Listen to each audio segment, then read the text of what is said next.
So what up guys, it's Pakoy nagbabalik ulit. So ayun guys, today is a special day for my cute cousin. Birthday niya ngayon at ititreat niya kaming lahat, kasama ang buong Valya family. Kaso yung ibang pinsan ko hindi nakasama kasi ang lalayo ng bahay nila. Next time bro, sama na kayo. Siyempre hindi mawawala ang pagkain. Kumain nga pala kami dito sa Rib Shack sa SM. Mapapawaw ka na lang talaga kasi ang sarap. Enjoy na enjoy nga dito si Lolo eh.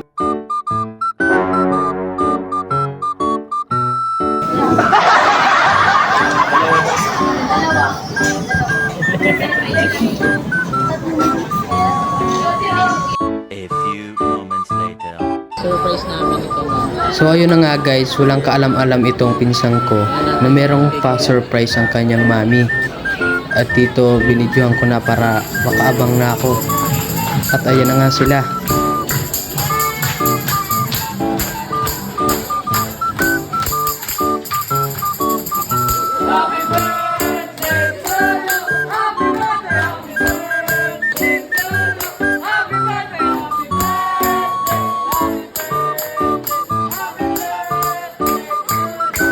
Sobrang saya nga dito ng pinsan ko. Kasi bihira lang naman kami lumabas kapag may ganitong okasyon. Kaya naman sinulit na namin ang gabing ito. Dahil puno ng kasiyahan at hiyawan. Kung masaya kami para sa kanya, mas masaya ang kanyang mami at daddy na napaka-supportive sa kanya at sa kanyang nakatatandang kapatid. Anong gagawin natin dyan? Eh di kakainin.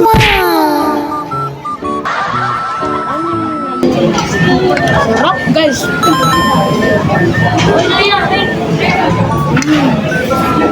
No, gusto mo? Dad!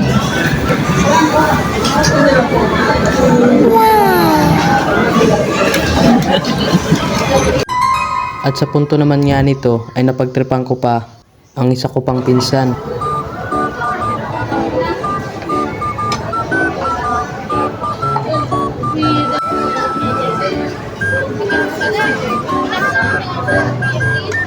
Sarap ng kain mo ha. Tignan natin. Kung matamis ano. Okay. Mag-smile ka daw. Mag-smile ka daw. Ang los ang ipon.